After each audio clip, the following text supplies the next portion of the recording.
একটি গ্রামের নির্জন এলাকায় ছিল একটি পুরাতন মন্দির। লোকজনের মুখে শোনা যেত সেখানে নাকি একটা তান্ত্রিকের আত্মা ঘোরাঘুরি করে। কেউ কখনো সেই পুরাতন মন্দিরের কাছে যেত না ভয়ে। পুরাতন মন্দিরের কথা শুনলে সবাই ভয়ে কাঁপত। একদিন শহর থেকে এক তরুণ আসে। সে গ্রামের লোকদের মুখে সবকিছু শোনে আর বলে, এসব কুসংস্কার, আমি প্রমাণ করে দিব। ছেলেটি কিছু তন্ত্রবিদ্যা জানত। এরপর ছেলেটি হাতে একটা ব্যাগ নিয়ে সেই পুরাতন মন্দিরের কাছে যায়। মন্দিরের কাছে যেতেই অনুভব করে শীতল হাওয়া।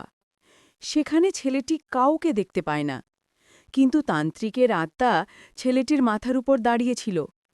কিছু সময় পরে তান্ত্রিকের আত্মা ছেলেটির সামনে আসে এবং ঘুরতে থাকে ছেলেটির সামনে।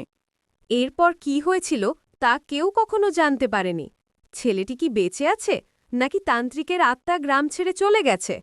কেউ কেউ ভাবত হয়তো তারা নিজেদের জায়গায় চলে গেছে। পরের দিন গ্রামের লোকজন দেখতে পেল সেই ভাঙ্গা পুরাতন মন্দিরটা নতুন হয়ে গেছে। গ্রামের সবকিছু ঠিকঠাক হয়ে গেল, কিন্তু কিছু অজানা চিরকাল অজানাই রয়ে গেল।